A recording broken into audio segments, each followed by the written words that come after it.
Bonjour à toutes et à tous. Je m'appelle Abdou Khadr Al-Kati Traoré, donc coordonnateur du mouvement des jeunes de Médina Mbao-Gare, voilà, donc, qui a organisé cette manifestation. Bien, cette manifestation n'est rien d'autre que de primer les meilleurs candidats qui sont distingués dans la commune de Mbao. Parce que nous sommes dans un contexte donc, un peu complexe au niveau de l'éducation. Parce qu'on ne cesse de critiquer, on ne cesse de faire des grèves. Voilà. Pourquoi? Parce que dans les classes, nous savons tous que donc, le canton horaire n'est plus respecté. Nous savons que maintenant, les élèves, ils ont des problèmes, ils ont des lacunes qui traînent. Et nous savons tous que c'est depuis donc, au niveau des classes les plus bas. Maintenant, nous, on ne va pas attendre quelque soit pour venir donc, élever le niveau de nos jeunes frères. Donc, on s'est dit que c'est à nous de le faire. En faisant donc des concours d'excellence, des jeux Gustou, pour davantage stimuler l'esprit de certains donc, qui ont du mal maintenant à un peu réussir donc, leurs études. Voilà. Parce que nous incarnons donc des étudiants modèles, nous incarnons donc des leaders modèles. Donc il est très normal aussi qu'au niveau de nos plus jeunes frères, on essaie aussi de leur inculquer cette idée donc, des bas âges. Pour qu'ils,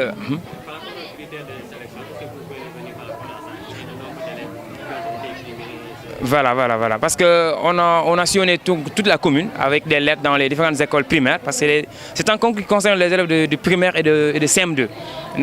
Il y a eu la participation de 8 écoles venant donc de toute la commune de Mbao, avec qui ont proposé 59 candidats. Et parmi ces 59 candidats, il y a eu 9 lauréats. Donc 3 en histoire-géographie, 3 en mathématiques et 3 en lecture. Parce qu'en dictée, il n'y a pas eu de prix. Voilà, donc on a jugé nécessaire donc, de primer donc, les 9 élèves qui se sont distingués parmi ces 12. Voilà.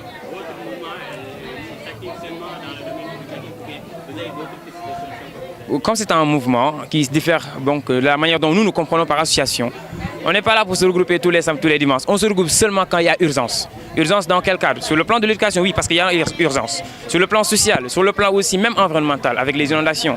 Nous sommes en bas, nous savons tous que c'est une zone où parfois il y a beaucoup de mal avec l'eau. Donc on se regroupe pour davantage faire telle sorte que cette eau soit drainée donc, dans les règles de l'art.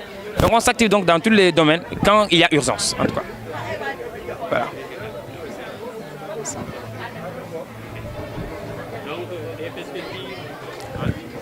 Voilà, les perspectives, il y a un mot de la fin comme vous l'entendez. C'est juste de dire et de lancer un message à tous les jeunes donc, du Sénégal.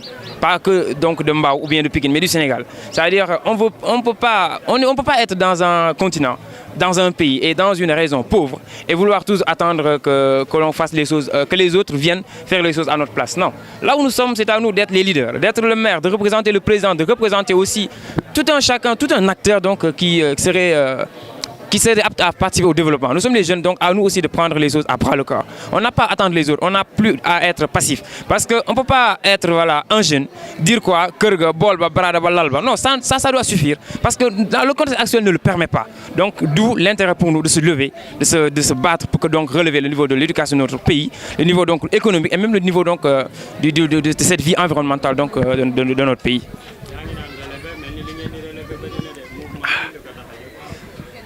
C'est en Wolof, tout ce que je viens de dire. Je compte, voilà. Le mouvement, parce que tamit li ñu dégg ci mouvement dégguñu ko ci association ñun bu yitte taxee bu taxawee rek ci la ñuy jóg comme lan bu am taw na ndox bi des fi mais kan moo koy duñu xaar suñu yaay ak suñu papa ñëw jóg defar ko ñun ñoo koy defar duñu xaar maire parce que maire tamit du rek koñ bi mais yeneen i koñ mais en général jeunes yëpp si newoon ci dëkk bi ne ah man sama koñ maa njëkk a taxaw après maire ñëw dolli si mais xayrun kon dëkk bi du fi jógee mais buñ toogee di xaar toog kër ga bool ba brada ba lan après lan Real Barça non loolu dem il faut que l'on se lève ñun suñu bopp ndaw nekk fi nga nekk foo nekk Sénégal jóg taxaw xam ne bu dëkk bi développé yaa ko développé voilà ak suñuy propre mooy ak suñuy maigre mooy xaaruñu si kenn nag ku ñu ñëw ñu def ku ñëwul dañ koy def voilà donc.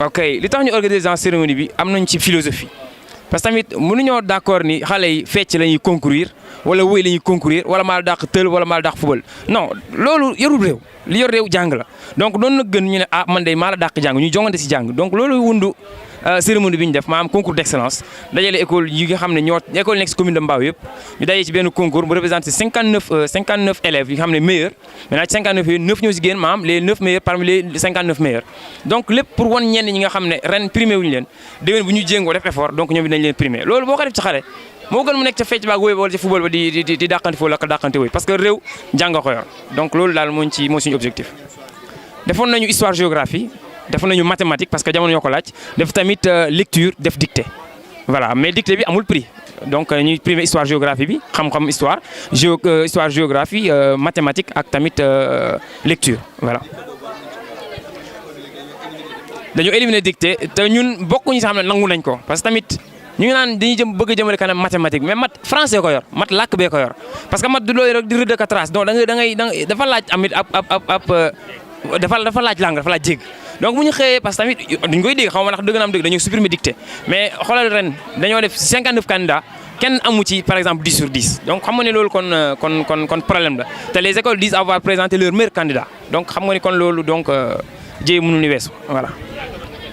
tu ci yem voilà yemuñu ci jàng kese li mouvement bi li ko yëkkati ci lu jëmalee gox bi kanam la parce que ñun dañoo nekk jeune particulièrement fii ci zone bi waaye amuñu yéene yem fi parce que bëgg nañ koo tas moo tax ren ñu fexe ba woo presse maanaam ñu gën koo tas que ni jeune bu nekk foo nekk war nga jëkk a jóg taxaw xool lu jëmale kanam sa gox muy nawet muy jàng bi muy leneen ak lu mënti xew loo xam ne urgence rek war nañ cee jóg def suñuy kem kantan daal